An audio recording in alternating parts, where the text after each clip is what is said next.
Hey, it's Jenna with Blading Online. I'm going to be working by myself today because all the staff here, Miss Charlotte Smith, is really busy getting the magazine ready for Bladen County Beautiful, which should be coming out soon. It'll actually be distributed out the 30th, just to let everybody know. But today, the video I'm going to be doing is basically what's in my beauty bag. I have a few favorites that I've just started using this past week.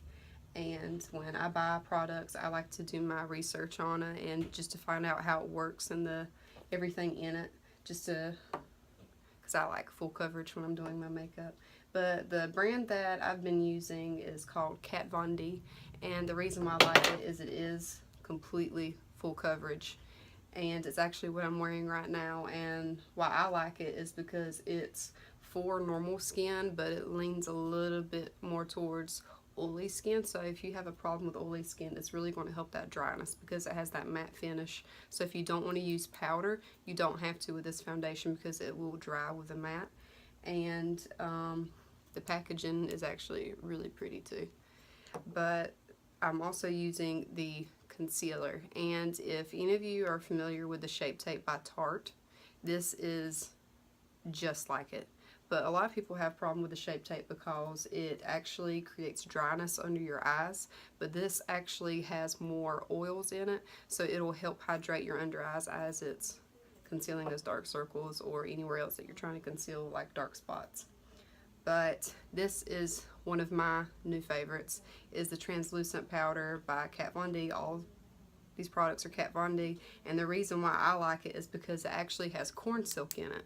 So when you go to apply the powder, it's really soft to the touch, but I use it for baking, just for a quick coverage, and we'll actually do a baking next week of how to do that, and that'll be fun.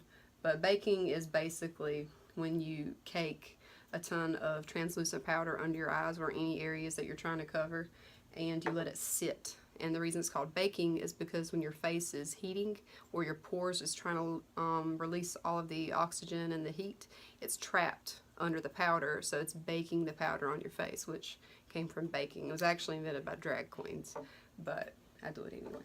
And then the brushes that I use for these, I actually bought the same time I bought these, and they are Tarte brushes.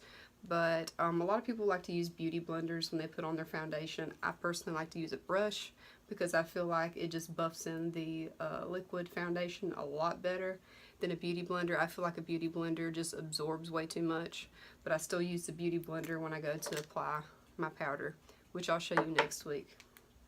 But I actually use these items next week in the video when I have help, but since I'm by myself today, I've already done my makeup, I'm not going to do that. But these are the products that are my favorite right now at the time, and I'll show you how they look next week. Thank you.